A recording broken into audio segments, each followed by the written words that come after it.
charge of programming for the APTI Chapter Development Council.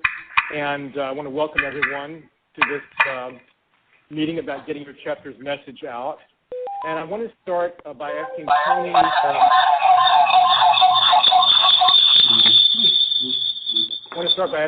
To mute everybody. Yep. Adam, can you type your phone number in the meeting text so I know that I'm as well? Yeah.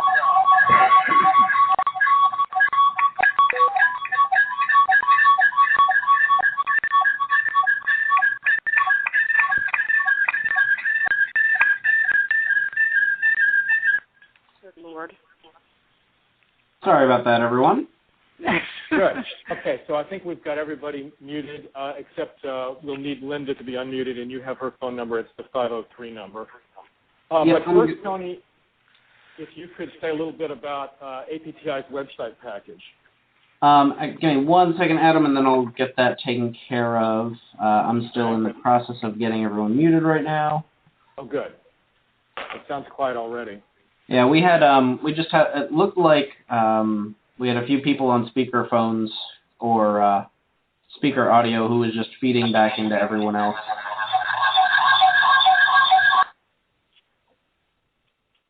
And there it was again. Wonderful. Okay, and then I'll unmute everyone that we need unmuted. And we should be okay. Barath, I still do not have your phone number, so if you can type that into the chat box, I'll get you unmuted as well for your segment. Speaking a little bit about the APTI's website package, we do offer the ability for individual chapters to create what we call a sub-website under the APTI or aptinternational.org domain name. There are a couple of advantages, a couple of disadvantages to doing that. You do have complete control over your own content. You can hire an outside web designer if you'd like. Basically do whatever you want with it, and the way it shows up is aptinternational.org/whatever you'd like the chapter to be. I know Alabama and Dallas-Fort Worth have both done that. Both look very good. The plus is there, you don't have to pay for hosting, but you can still pretty much do anything else you'd like with it. The one downside is you don't get to choose your own URL. We do have to tag it onto the end of the aptinternational.org option. But that is an option. And if you want to, we're currently making that available no charge to chapters. Just get in contact with me, and I'll be more than happy to get you set up. Good, Tony. Thank you so much for explaining that. So now I want to turn to Linda Elliott from the Portland chapter, who is going to tell us a little bit about how Constant Contact can be a useful tool for growing your chapter. And Tony, I think you have her, there you go, with her slide. Linda, you're on. Thanks. Hi, everyone. Are there people on the program who are already using Constant Contact? If so, say yes. Well, actually, they're muted, but they can type it into the chat box. Okay, type that in. If you're using it, let me know. I know they're using it in Sacramento. Okay. Now, am I going to advance the slides? How are we going to advance the slides? You can ask Tony to do that for you. Okay, thank you. So, Julie, hi, Julie. Julie is using Constant Contact and has been a huge help to our chapter. So, first of all, what's Constant Contact? I'm using my terminology here because sometimes we can dumb it, not dumb it down, but make things a little bit more accessible. So in my view, Constant Contact is really a subscription service. It's something you pay for every month. It's online-based, and it provides marketing tools. And these tools are in 4 specific areas. Their website is www.constantcontact.com. And if you go there, I believe it's very user-friendly. Their whole idea is that you get what you need in 1 to 3 minutes. You get that question answered in 1 to 3 minutes. It's a one-stop shop for email newsletters. You can manage your chapter events. In our case, that would be our programs. We do 5 education programs a year and 1 workshop, which historically has been our main fundraiser. You can also use it to survey your members and anyone on your mailing list, and link any of your activities to social media. As to cost, you can get all 4 services for less than $30 a month. Next, please. So the key benefits of Constant Contact are that you get a professional and consistent look. You reach your members through their email inbox. And with iPhones now, I don't know about you, but I see less actual email and more texting. But you reach your members through their inbox. You know who's coming to your events. If you use the survey function or you customize your registration page, you can ask people questions. How do you use type? Are you a type enthusiast, a practitioner, recently certified? What would you like to get out of this program? You can actually have your registration page be a bit of a survey, and that builds a database. And what you're building is what I've heard Adam refer to as a rich database, a database that can be imported and exported increasingly more easily. You can import your current member list into Constant Contact so you don't have to sit and type in every one. And it becomes your archive of previous events, programs, workshops, etc., and how many people you sent it out to, how many people opened the email, how many people actually came, etc. The learning curve is reasonably short. Reason being is that in the 10 or so years that Constant Contact's been around, it's become more and more and more user-friendly and less sort of HTML-based. They have many, many short online tutorials and videos that are 1 to 3 minutes, so you can learn it in bits and pieces based on where you want to start. And then they also have webinars that are more in-depth.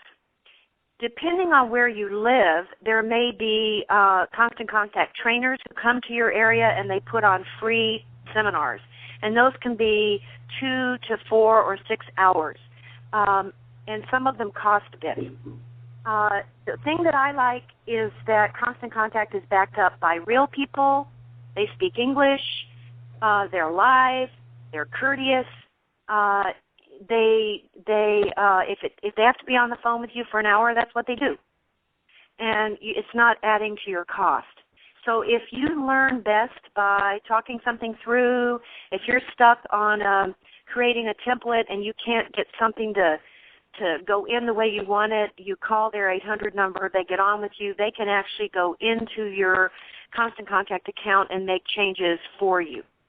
And basically, you don't have to be a techie. I don't consider myself a techie, and I'm program chair for the Portland chapter, and this fell into my lap because of needing to market the programs. Are there any questions so far? If you have questions, please type them into the chat window. Linda, I'll just mention that in addition to the Sacramento chapters, I see that the San Diego chapter and the Delaware Valley chapter are also using Constant Contact, and there are some people who have used it who are on the call, but they didn't use it for their chapter. They used it in another context. Yeah, so there is some familiarity. So if I'm missing something or you think I'm inaccurate, chime in. Are there questions? No one is, wait. Let's see. We pay $28 a month for only 2 modules. It depends on how you set it up. They like to have you prepay. You can prepay for 6 months and you get a discount. If you prepay for 12 months, you get a bigger discount. And that $30 a month, see, the 2 modules would be events, emails, social media. Those 3 should be included. If you're going to do surveys, just pay for those when you need them. And I think it's another $10 to activate the surveys, and then you can turn that off. So I think the pricing is fairly accurate. And the numbers, and then Julie has made a note, it depends on how many contacts you subscribe for. So if you stay under 500, that's how you're going to get this best pricing. If you have more than 500, congratulations. So let's do a quick overview of those 4 marketing or content areas: email marketing, event or program management, surveys, and then linking to social media. Julie points out also there's a discount for nonprofits. The pricing that I quoted is the nonprofit pricing. Email marketing creates emails that get results, and they can help you. They give you templates that give you examples of how to set it up. The best way to make this work, which is only possible as of this year, is to create a template, again, with help as you wish, with tutorials or phone support, that you're going to use over and over, that has a look, colors, your logo, the APTI logo, whatever you want to put on there, or MBTI logo, that you can use over and over. And you can use that email template for things like newsletters or updates or news or a message from the chapter chair, message from the membership chair. And they look like newsletters. They don't have a registration button. These are informational. And it helps you to stay in touch with your members and those who support you. Any questions about that? Let's go on to look at a sample. So this is a sample of an email newsletter that you could actually create. You can import your own photos, logos, etc. Very, very professional look. If you create a standard template, then your membership realize that when they open it, oh, that's the Sacramento chapter. Oh, that's the Delaware Valley chapter. So it helps. Let's go ahead and look at, I just went out. Somehow I went out. I can go into my slideshow. You can go on your own slideshow, right? And we'll just follow along. I just need a second to catch up with myself. Sure. Okay. So next, some points about email marketing. What it does is it helps you stay top of mind with your members, keep them informed, keep them engaged, and help track your results. Because anytime you send something out, you choose the list it's going to go to, you choose when it's going to go out, how often it's going to go out, what time of day, etc. And then you are informed as to how many opens you got from that email. And if somebody opens it 10 days later, it's going to increase the number of opens. And then you can see, if indeed are your emails getting results. And Linda, how do you know what percentage of people opening the email is good enough? I've heard the stats. I think what you want to watch for is trends and the connection between opens and people taking action when you want them to. That's one thought I have. But you start where you are, and if you go into the tutorials, they'll have those stats, and I don't recall that number. Yeah. But the average number of opens is way higher than you would expect because you're using a professional format. Especially once they see the first one, they're like, wow, look at this. This is really different. So let's go on. Manage your chapter programs and events with what they now call EventSpot. Now, you use EventSpot to plan and market for successful programs. And I can't see your questions now because I logged out. But if Adam or Tony, if you would let me know if any questions or comments come up, please. Yeah, there's one question from Melody in Chicago. She says people can read emails in Outlook and it won't get recorded as opened. So the numbers she thinks are not always accurate. They can read it. I think what she means is if you have an email program that lets you preview what's in the email without actually opening it, then that could people can see what's in it without opening it. You know how some email programs let you do that? Oh, right. And people may see your subject line. I mean, it's very, very important to tailor your subject line.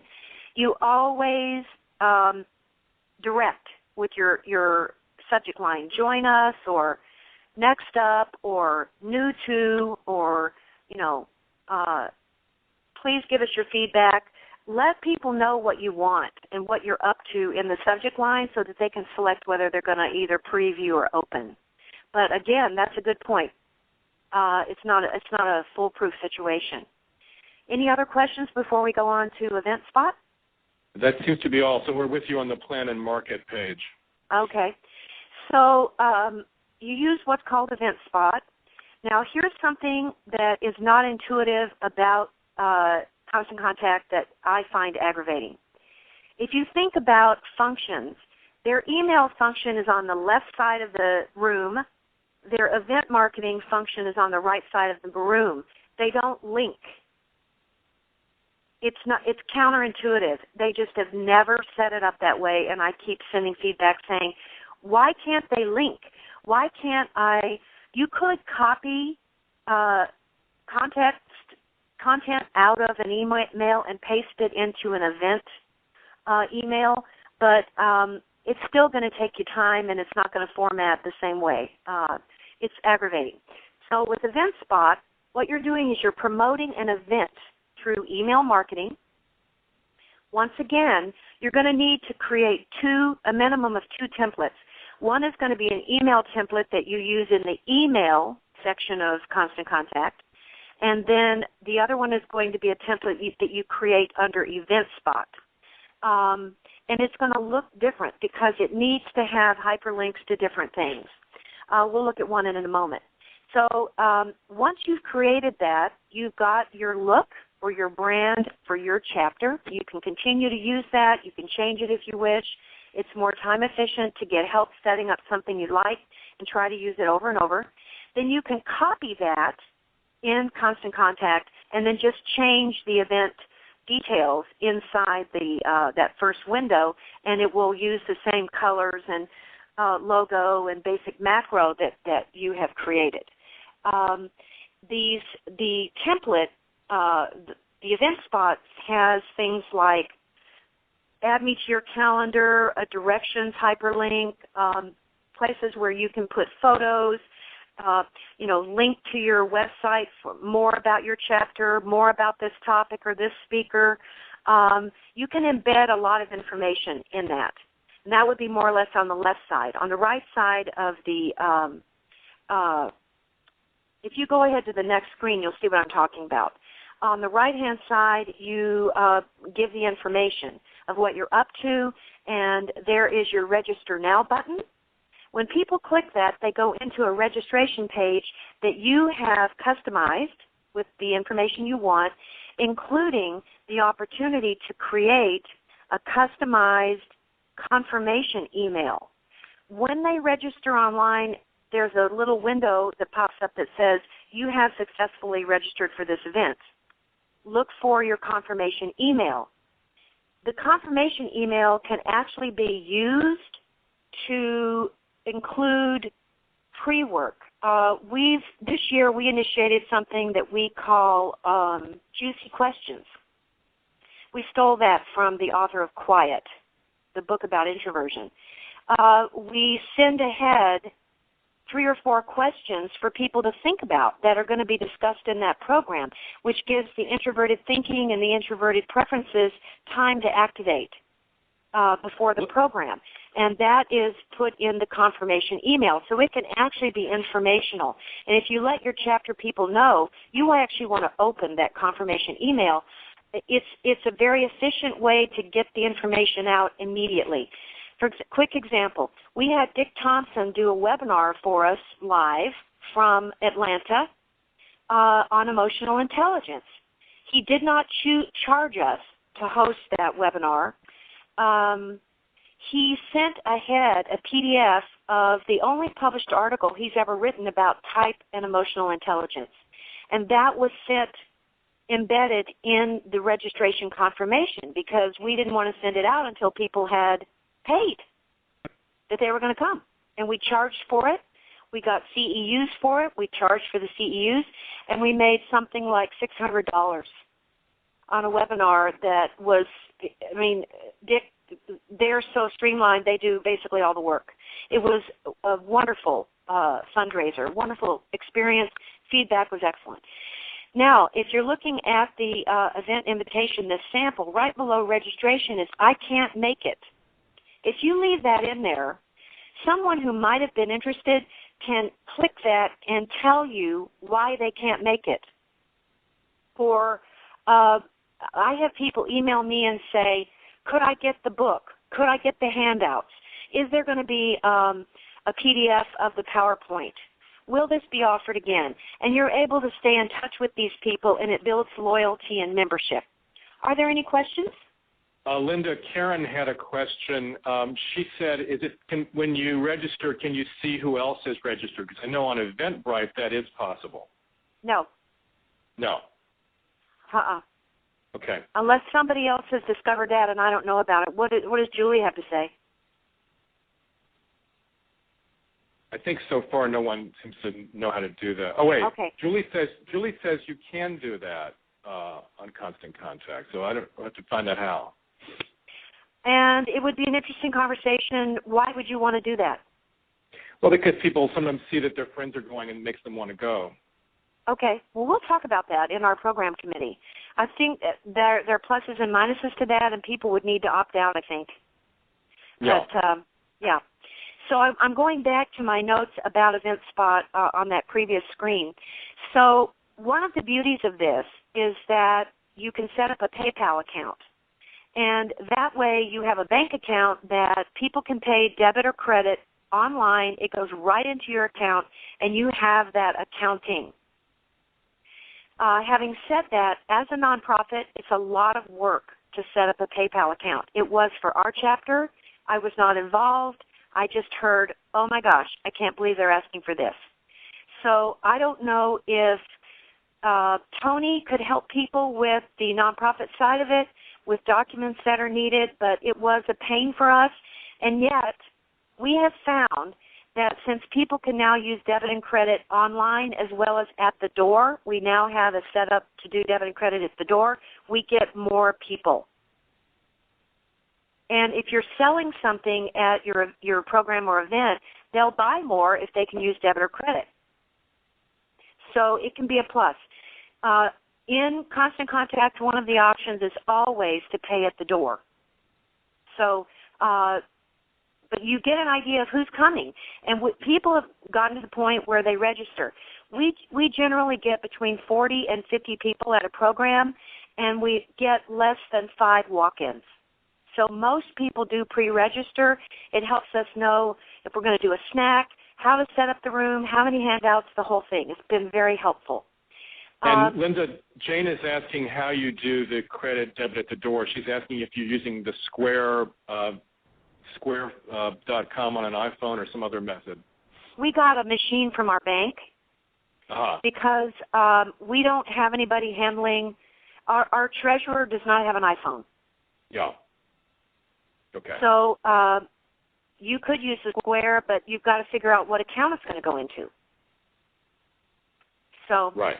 Yeah. And those are great discussions to have with treasurers, but you can get a machine from your bank, and it's possible. I don't know that it costs anything to check one out, so to speak, 5 times a year, 6 times a year. Good. The other thing is that through EventSpot, you get when you create the event, you have the opportunity to copy that information into what they call your home page, which actually gives you an internet website for that event, its own website with its own URL. And so if you are using, say, a community listserv or a professional services listserv, your HR listserv or your OD listserv, you can put a short summary of your program in their listserv posting and plug in the URL. And that way they don't have to be on your email list. They can click the URL and go into the same Evite and registration system. And when they register, they click a box that says, I agree to go on your email list. I would like to be included in future invitations. Is that clear? That's great. And Linda, let's try and wrap up within 5 minutes if we can. I think we can. So let's move forward to the survey feature. So you can use your survey to ask for feedback from your members, evaluate the year's programs, those that you have had. Survey members about topics for future programs or workshops, and test new ideas. Things like, would you come to on those off months? Would you come to a meetup? Would you like to be part of a book club? Are you interested in an in-depth study group? We're just completing 3 9-month in-depth study groups here in the Portland chapter. We have 20 people involved. We've been going through the 8 functions, and they are resounding success. We raised $2,000 to help the 2 of us who facilitated those get to the Miami conference. It was treated as a donation to the chapter. It went into a scholarship fund, and it's coming back out to us to help pay for airfare and registration for the conference. So it's been a real win-win. You can also use it for new practitioner mentoring. What would you like to get from us as new practitioners? And do you folks want to have an online membership directory? Would you be willing to pay for it? You can find out all kinds of things. Any questions on that? There's a previous comment on the earlier subject, Linda, which is that Melody says that PayPal now has a program like Square, where if you have a smartphone, you can take credit cards and swipe them with your smartphone. That's cool, but you still need an account. And as a nonprofit, we found it tricky. So I don't want to oversimplify what that might be like. Right. You mean the PayPal registration. They definitely, because it involves money and credit, they definitely want to get a lot of information before they set you up. Yeah. Whoever it was that did it for us found it daunting, but stuck with it. Yeah. So, and then linking to social media, you can use Constant Contact to build your social media presence, attract younger type enthusiasts because you can be active on Facebook, Twitter, YouTube, and there are phone apps that are being developed that link in where people can use a phone app to register, for example. You can even use a phone app to place a posting, I believe.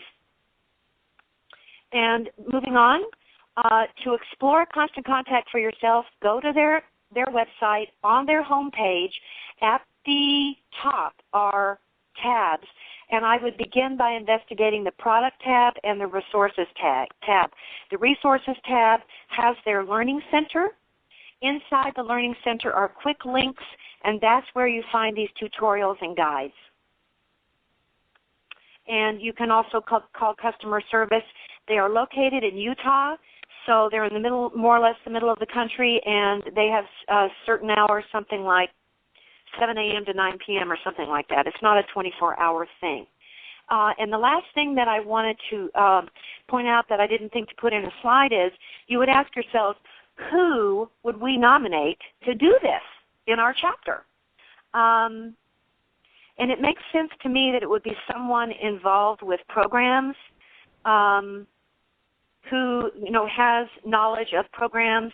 And to get the information for the Evite, we developed a template that we send to our speakers, and we say, okay, we need you to provide the title, we need a short bio, we need a photograph, we need a description of 5 sentences, we need 4 benefits that you're going to receive or objectives, and then what are the outcomes that you're going to come away with. And you use that to build the content for your Constant Contact without having to know the whole content of what that person is going to be presenting. And it also creates a consistent look and presentation. So find someone that is willing to take this on. If you have questions, if you want to get on to our chapter site and look at what we've done with me, call me or email me. I'd be happy to do that. Linda, thank you so much. There's been a comment from Julie Wright in Sacramento to say that Constant Contact does offer a free 30-day trial period if you want to do that. You don't get quite all the features in that free trial, but it's enough to test it out a bit and see if you like it. Right. I think you have pretty limited number of emails you can use, but you can do that. And if you want to see an active Constant Contact account, contact me and I'll get you on with me. Well, Linda, you've been so generous to present this for us and prepare it. I really appreciate it. Thank you so much. You're so welcome. Enjoy it. Go ahead, yeah. Move along, yeah. All right, good. So we want to turn now to Karen Hoban from Dallas-Fort Worth, who's going to talk to us about using social media.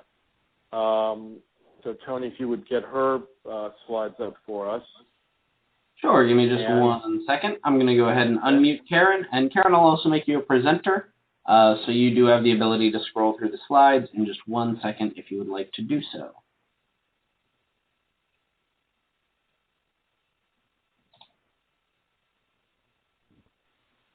All right, Karen, you should be unmuted. Okay, hello everyone. I am a OD consultant here in the Dallas-Fort Worth area, and I served last year as VP of Programs and Webmaster. So I am not coming to you as a social media expert, but more that of an explorer. With me is Bharat Sunder. Oh, Bharat, I'm sorry, I can't say your last name, but you can see his name here. He's our new webmaster this year and is coming on board strong. And together we're going to share these slides with you today. What I'm going to share is basically the Dallas-Fort Worth chapter strategy that we used last year to help expand our presence through social media, and primarily through LinkedIn.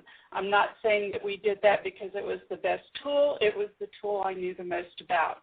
But we had some pretty impressive results in terms of increasing people at our meetings. So how do I switch to the next slide? Oh, at the bottom of the screen. Okay, the flag.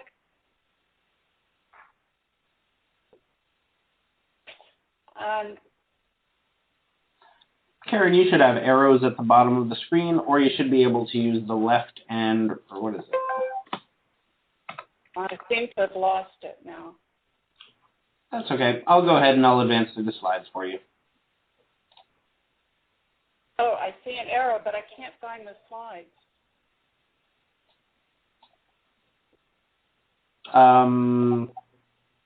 You can't see them? No, they're gone.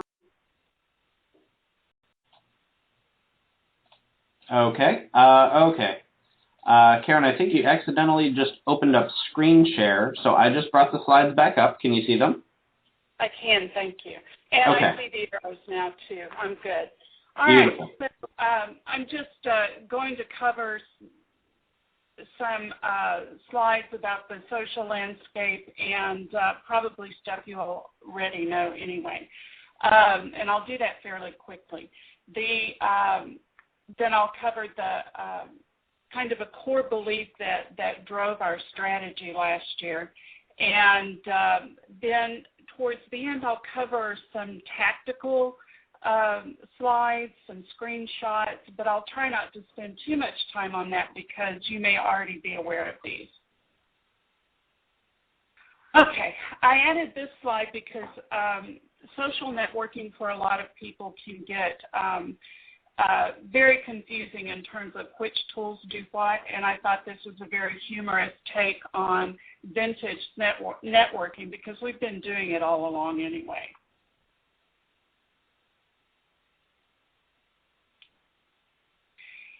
But as you've noticed, the tools keep on proliferating, the apps keep on proliferating, and it's important to be in touch with what your membership uses.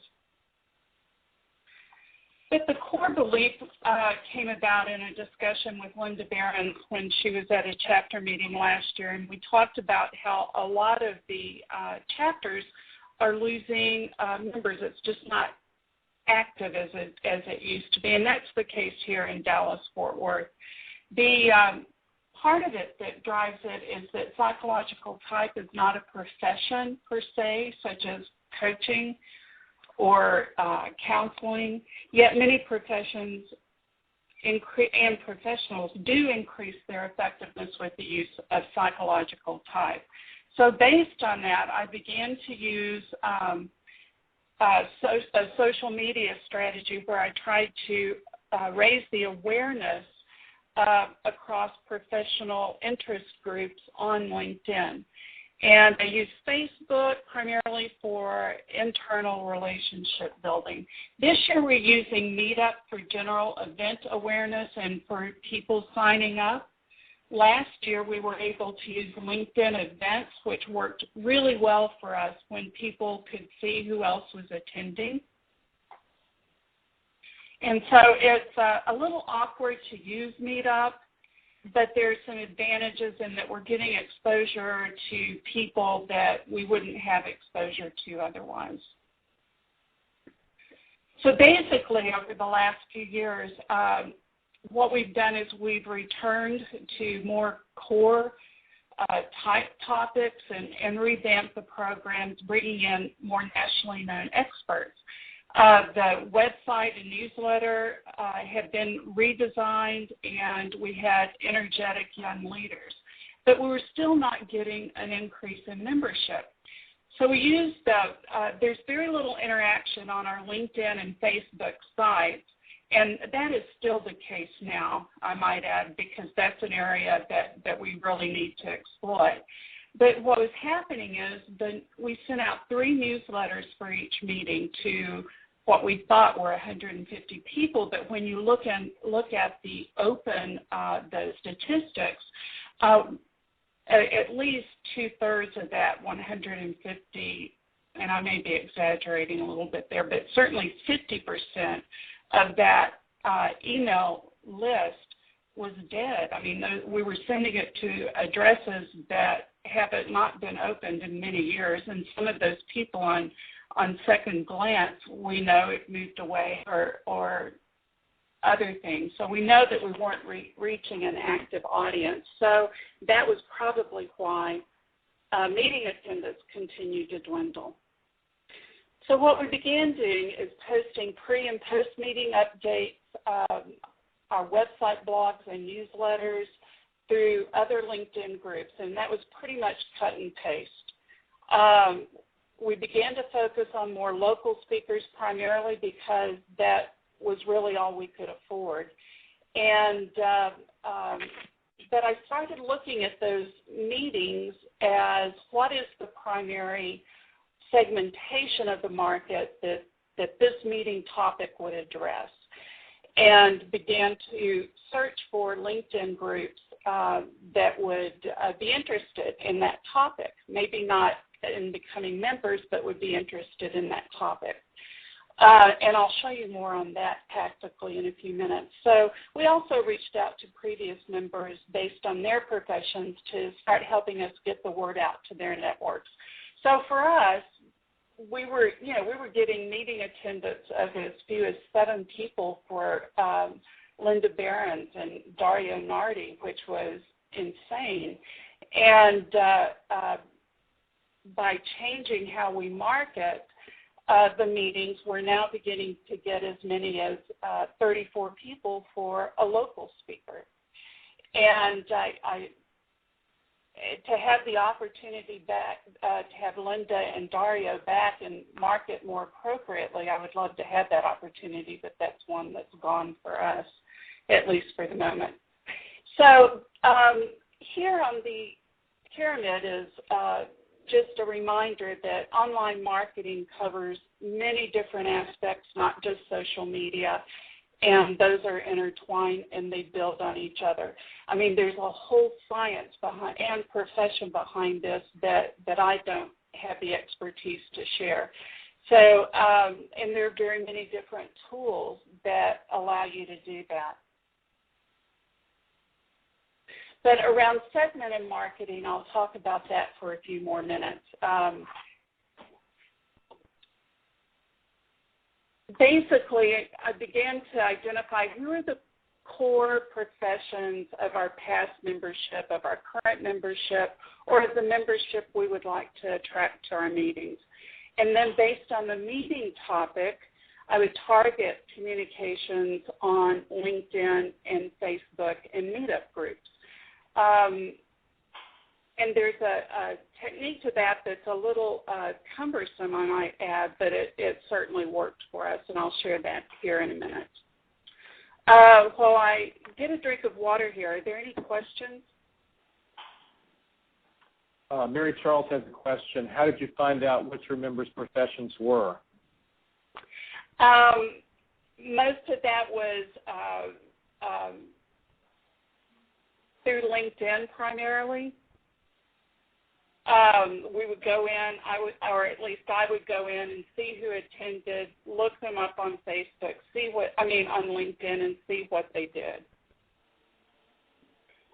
So it wasn't a survey as such. We did try a survey, but got very little response from that last year. So anyway, for LinkedIn groups, this is more tactical tips, and I'm going to try not to bore you with all of this, but I think you have the flavor. You can search up the local area. You can search up professions, and then figure out where you want to target your communications per meeting. Or there may be a core group that you advertise to at every meeting. For example, we align a great deal with ICS, so I'll almost always, and with the OD network in town, and I almost always show what our speaker is on those two particular groups. ICF, is International Coaching Federation. So it's a professional group for coaches. The thing to keep in mind is you can join as many as 50 groups on LinkedIn and post updates to those groups. But here's the caveat to that. Some of those groups are open and you don't have to join in order to post, but many of those you do have to join. And some of those groups are very picky about you posting on their site, which is understandable.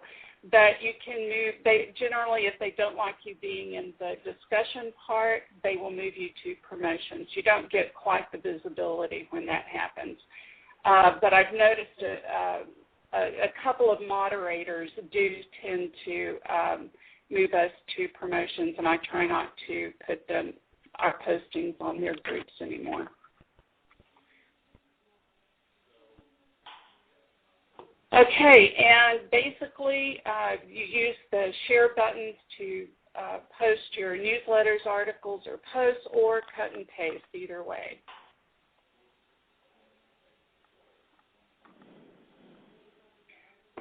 These are some screenshots, and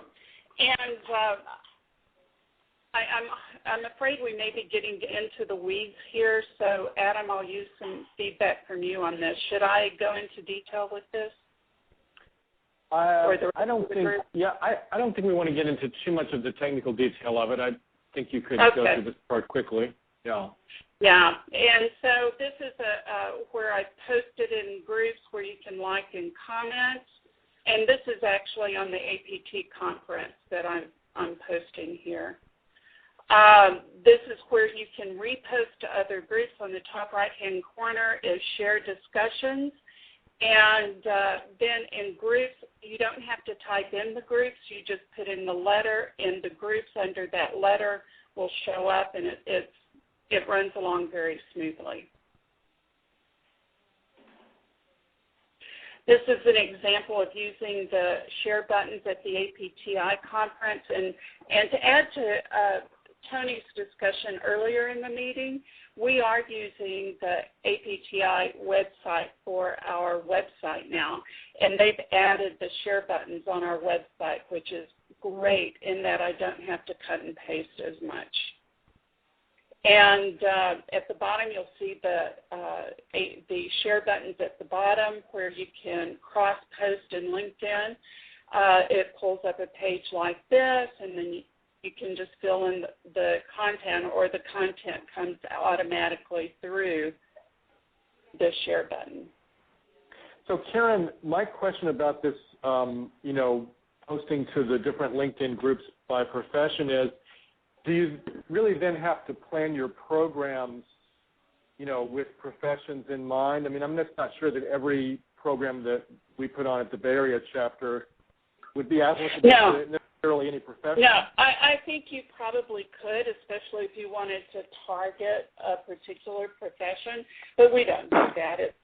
I take a look at who we have scheduled and what professions might be interested in that topic and back into it that way. Yeah. So,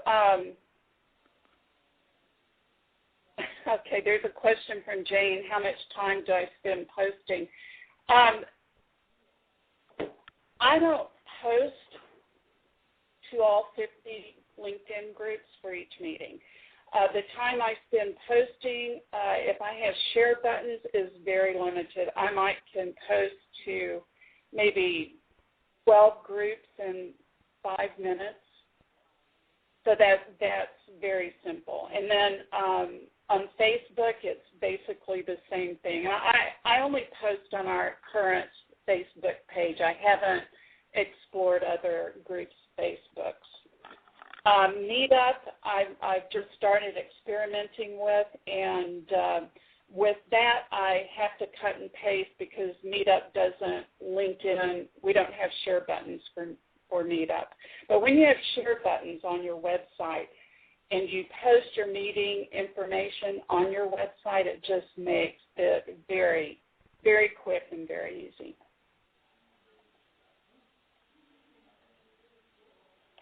So, speaking of Meetup, I used Adam's page, and the reason why we went to Meetup is we didn't have LinkedIn events anymore, and it really helped our membership to see who was attending the meeting.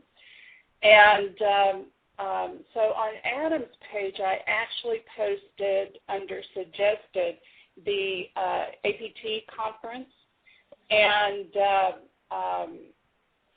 then it lists up what's new. I think when 2 people respond to a suggested meetup, it goes out, it pushes out to all the members in the base. They get an email. This has worked, or has started to work particularly well in southern Florida. There's a meetup group that now is even talking about making a road trip to the conference for one of the days. And so this is experimental at this stage. And as a local chapter, we've not seen a great response to our connection with Meetup, but we have had a few people start attending.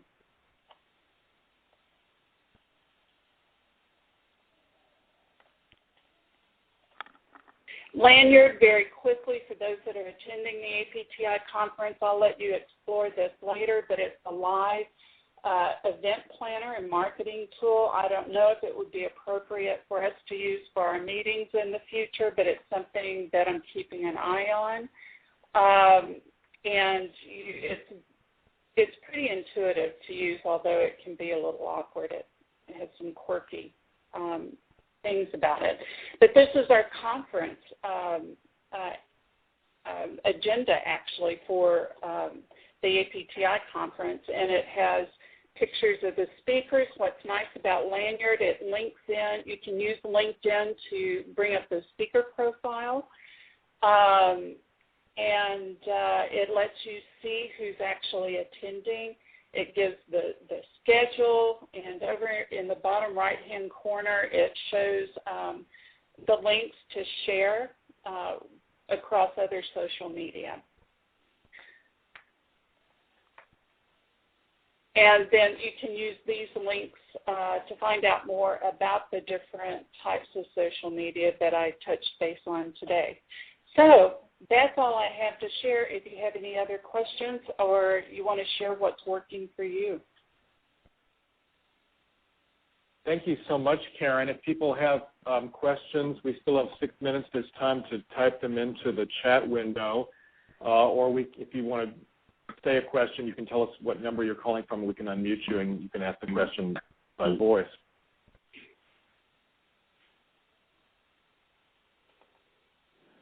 So, Karen, it sounds like you've had success using particularly the LinkedIn postings, even without getting a lot of interactivity going back and forth between people on these social media. Exactly. And I was spending so much time on other tasks last year, I really didn't have the ability to really start working the interaction on our LinkedIn and Facebook pages.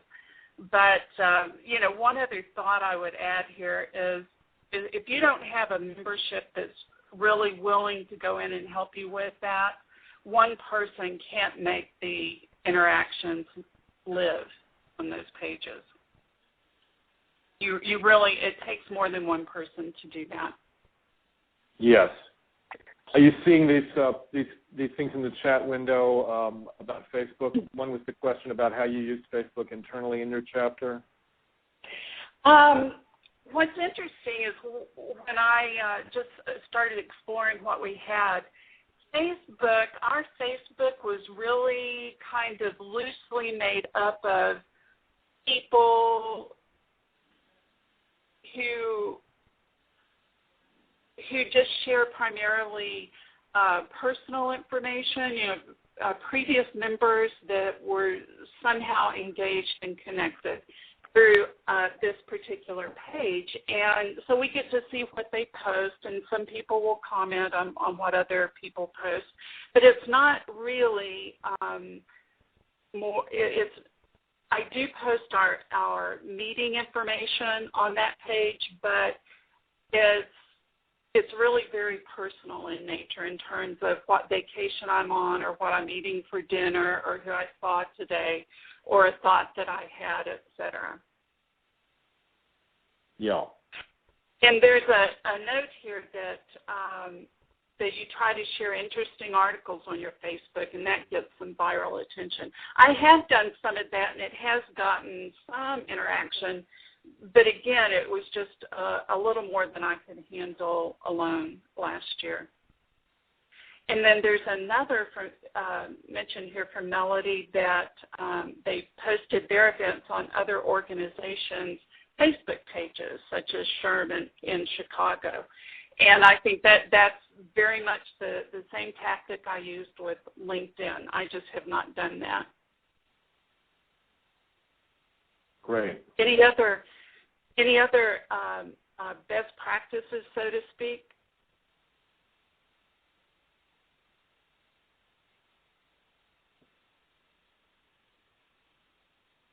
Or what has worked with you or not has worked with you?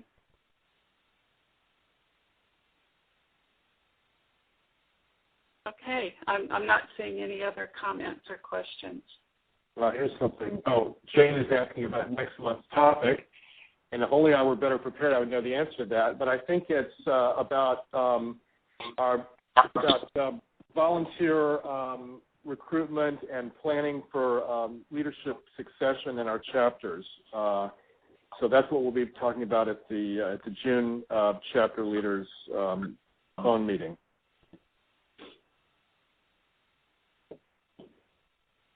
So, Karen and Bharat, thank you so much for preparing and presenting about the social media. It's given us a lot to think about.